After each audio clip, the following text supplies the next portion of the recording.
called him what? Retordo? What the? He said Peter. What the? Dude, bro, you're 60 years old. What are you doing?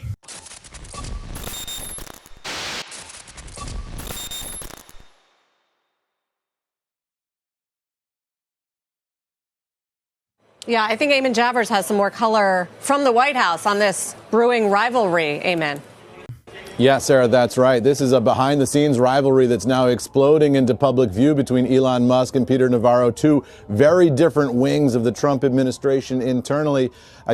Yeah, Elon Musk is calling Navarro a moron, dumber than a sack of bricks. The girlies are fighting, but Elon is already out of favor in the Trump White House, so good luck to him. Good luck to Elon. Oh, God, it's amazing. It's amazing that it's like falling away. It's falling apart in spectacular fashion. Now have a reaction to all this from Caroline Leavitt, the White House press secretary. I just spoke to her a couple of moments ago. Her reaction to the statement from Elon Musk calling Peter Navarro truly a moron and dumber than a sack of bricks is whatever. We are the most For the record, like, I'm not doing the China is going to collapse tomorrow memes, but for America. Like, that's not what I'm saying either. This is going to be a long and drawn out process. Okay? That's not the argument here either. Like, I'm not doing the America is collapsing tomorrow memes, like the reverse USAID funded YouTuber pipeline. I do, however, think that there is some comparisons between the USSR and the collapse of the USSR and the collapse of American empire a little bit. It is also a self-inflicted wound, accelerated by outside forces, certainly in the case of USSR. And in our circumstance, the outside forces are not outside forces at all, but internal forces, something that we have actually worked at the behest of, our government has worked at the behest of, which is capital interests. Unchecked power for capital owners have caused unlimited greed, has destroyed American manufacturing capabilities and labor power. Labor power is supposed to breathe life back into the welfare state that breathes life back into the capitalist system and offers it a lifeline. The contradictions become too severe to ignore, and America starts recognizing that they've lost the plot over the course of the past couple of decades, where a command economy can come in and absolutely dominate them in the global marketplace, develop themselves, and become a competent, competitive superpower. And now they are trying to stop the bleeding to the best of their ability. But because of our endless greed and because of our defense of capitalism and our interest in the maintenance of capitalism, we do not have the tools to actually fight back against this. We do not have the tools to rather rebuild the system. Because if America turned into China overnight, in terms of his policies, in terms of his interests, and America, let's say, started using its corporate structure and make corporations work at the behest of the government and at the behest of the citizenry, rather than the corporations dominating the government, where the government serves the corporations, as is the case here in the United States of America. Maybe then, in the next decade, America could become a more competitive country and potentially put like 50 to 100 extra years on its global dominance, right? But they're not doing that because the only tool we have is a hammer. And if the only tool you have is a hammer, you're going to break stuff. And that's precisely what Donald Trump is doing right now.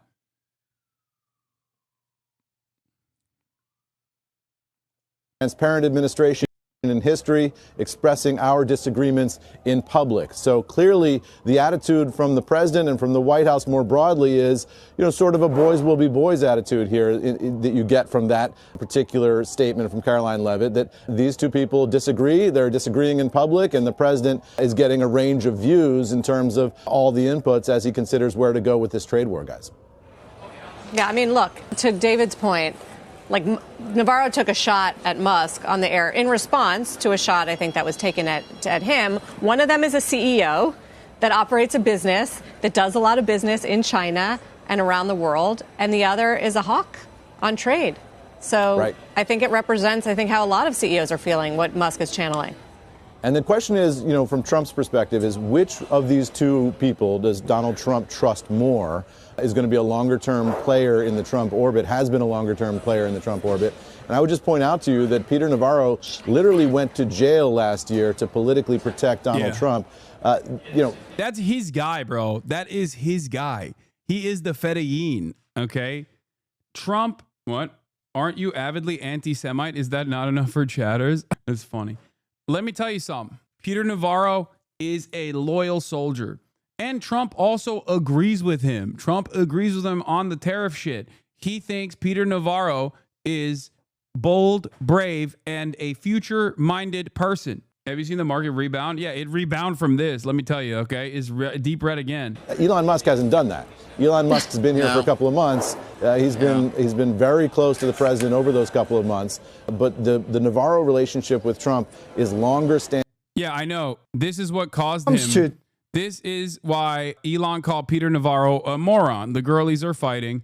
This is what Navarro said. Also known as Peter Navarro, also known by the anagram fake name, what was it? Ron Vera. Okay, that's right. Peter Navarro, also known as Ron Vera. Very famous analyst Ron Vera. Okay, heavily featured in all of Peter Navarro's books as a China expert. I'm of course referencing Elon called Navarro R-wordo. Wait, what? R-wordo? When it comes to tariffs and trade, we all understand in the White House, and the American people understand, that He called him, what, retordo? What the He said Peter retardo? What the Dude! Bro! You're 60 years old! What are you doing? This is the wealthiest man, one of the most powerful individuals on the planet, dude. Holy moly. Holy Toledo! Yeah. Dog shit 3 and has hit the timeline. A new coin is coming out, okay? A new cryptocurrency. This time Peter Retardo, or whatever the is called. This is so ridiculous, dude. A car manufacturer, but he's not a car manufacturer. He's a car assembler in many cases. If you go to his Texas plant, a good part of the engines that he gets, which in the EV case is the batteries, come from Japan and come from China. The electronics. I'm not going to lie. This is the first time it's been kind of funny, but because of how stupid it is. Okay. Like just so deeply unserious that a 60-year-old man is saying this. That's crazy. That's like, what are we doing? This is so insanely childish, dude. Oh my God. The most powerful man in the world who can't get past Act 1 in Path of Exile 2 and must pay a Chinese peasant. Also, before people get mad at Elon, I mean, he literally is neurodivergent, okay? It's his word. He likes to use it a little too much, but it is his word, okay? What am I supposed to do as an outsider looking in? What am I supposed to do? You know what I mean? This guy, I can't tell him not to say it. He has the pass, okay? Come from Taiwan. The tires come. What we want, and the difference is in our thinking and Elon's on this, is that we want the tires made in Akron. We want the transmissions made in Indianapolis. We want the engines made in Flint and Saginaw, and we want the cars manufactured here. It's like this business model where... Bro, if I hit 127 on the autism test, Elon probably broke the scale, okay? Calm down. BMW and Mercedes come in to Spartanburg, South Carolina, and have us assemble German engines and Austrian transmissions. That doesn't work for America. It's bad for our economics. It's bad for our national security. We want them to come here. And with Elon, it's fine. He's a car man. He's a car person. That's what he does.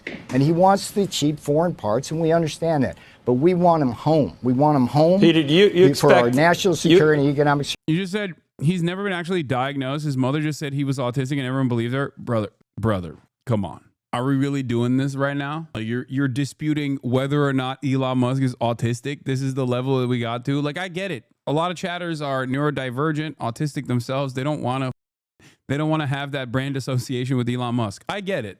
Okay. Totally understand why you would be fighting this battle, but this is a lost battle. Okay. it's one of those things where it's like, you know, it's not, you can keep trying to fight on that hill, but it's not worth dying on that hill. My man is omega autistic, okay? He is very, very neurodivergent. Like you can't act in that way. Like he's not Sheldon, okay? He is not capable of behaving in that way as in a fake fashion. And everything's good with Elon. Yeah.